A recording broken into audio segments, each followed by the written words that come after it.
అండి, welcome to my channel. ఈరోజు యమ్మీ యమ్మీ beetroot కర్రీతో మీ ముందుకు వచ్చేసాను. ప్రాసెస్ లుక్ వేద్దాం, వచ్చేయండి. ఫస్ట్ బీట్రూట్ని వాష్ చేసేసుకుని వీడియోలో చూపిస్తున్నట్టుగా తొక్క తీసేసుకోవాలి. బీట్రూట్ కర్రీ ఏం బాగుంటుంది, మాకు నచ్చదండి అనేవాళ్ళు చాలామంది ఉన్నారండి. ఈవెన్ నాకు కూడా ఒకప్పుడు నచ్చేది కాదు. బట్ మా అమ్మ చేసే విధానం చూసి నిజంగా కర్రీ అయితే చాలా బాగుందండి. చాలా రుచిగా కూడా ఉంటుంది, అలాగే మన హెల్త్కి కూడా చాలా మంచిదండి. ఇప్పుడు తొక్క తీసుకున్న బీట్రూట్ని ముక్కల కింద కట్ చేసుకోవాలి. చిన్న చిన్న ముక్కల కింద కట్ చేసుకోండి. అలాగే ఈ బీట్రూట్ కర్రీ అనేది పిల్లలకి, పెద్దవాళ్ళకి, బాలింతరాలకి, ప్రెగ్నెన్సీ వాళ్ళకి చాలా మంచిదండి. బ్లడ్ ఇంప్రూవ్ అవ్వడానికి మంచి బెస్ట్ ఫుడ్ అనమాట, ఐరన్ ఫుడ్. ఒకసారి మీరు ట్రై చేసి చూడండి ఇలా కర్రీ. ఈ కట్ చేసుకున్న ముక్కల్ని మిక్సీ జార్లో వేసి గ్రైండ్ చేసుకోవాలండి. కొబ్బరి పొట్టులా చూసుకోవాలండి, పేస్ట్లో మాత్రం అయితే బాగోదు కర్రీ. ఎక్కడైనా పెద్ద పెద్ద ముక్కలు వస్తే మళ్ళీ వాటిని మిక్సీ జార్లో వేసి ఒక 2 to 3 రౌండ్స్ మీరు గ్రైండ్ పెట్టేసుకుంటే సరిపోతుందండి. ఇప్పుడు తాలింపుకి రెడీ చేసేసుకోవాలి. పచ్చిమిర్చి, వెల్లుల్లిపాయలు, కరివేపాకు, జీలకర్ర, ఆవాలు, ఎండుమిర్చి, అలాగే నానబెట్టిన శనగపప్పు ఎందుకు అనుకుంటున్నారా? పచ్చిపప్పు డైరెక్ట్గా వేసేస్తే పిల్లలు తినడానికి కొంచెం ఇబ్బందిగా ఉంటుంది, వాళ్ళు నమలలేరు కదా.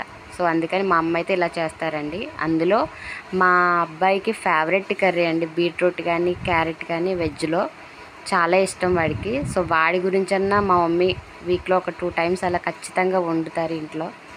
ఒకసారి మీరు ఇలా ట్రై చేసి మీ పిల్లలకు కూడా పెట్టండి, వాళ్ళకి బాగా నచ్చుతుంది. ఇప్పుడు ప్యాన్ పెట్టేసుకున్నాక ఆయిల్ వేసుకుని తాలింపుకి రెడీ చేసుకున్నవన్నీ వేసేసుకోవాలి. వెల్లుల్లిపాయలు, శనగపప్పు, కరివేపాకు, జీలకర్ర, ఆవాలు అన్నీ వేయించేసుకున్నాక మనం గ్రైండ్ చేసి పెట్టుకున్న బీట్రూట్ పొట్టును కూడా అందులో వేసేసుకోవాలండి. అలాగే ఈ కర్రీ ఓన్లీ రైస్లోనే కాదండి, చపాతీ లేక రోటీలో కూడా కర్రీ చాలా బాగుంటుంది. తీగా లేకుండా మనకి కొంచెం స్పైసీగా కావాలనుకుంటే ఇంకొంచెం ఎక్కువ పచ్చిమిర్చి యాడ్ చేసుకుంటే సరిపోతుందండి. అంత తీపి ఉండదు, అలాగని వగరు కూడా ఉండదండి. ఎందుకంటే మనకి ఇలా ఫ్రై చేసేసుకుంటాం కదా, ఆ ఫ్రై చేసుకునే విధానంలో ఆ పచ్చి వాసన అనేది పోతుందండి. మాకైతే చాలా ఇష్టం ఫుడ్ ఈ కర్రీ అయితే, ఎస్పెషల్లీ బాగా తింటాం మేము కంపల్సరీగాని. సో ఇలా ఒకసారి మీరు ట్రై చేయండి. మేమైతే ఈ స్టైల్లో వండుకుంటాం. మీరు ఏ విధంగా అయితే ఇంట్లో చేసుకుంటారో నాకు కామెంట్స్లో చెప్పండి. సో ఇప్పుడు ఆల్మోస్ట్ మగ్గిపోయిన తర్వాత రుచికి సరిపడినంత ఉప్పు, పసుపు, అలాగే కారం మీకు టేస్ట్కి సరిపడినంత వేసుకోండి. వేసుకుని మళ్ళీ ఒకసారి తిప్పేసి ఒక 10 to 5 minutes మగ్గించుకుంటే సరిపోతుంది.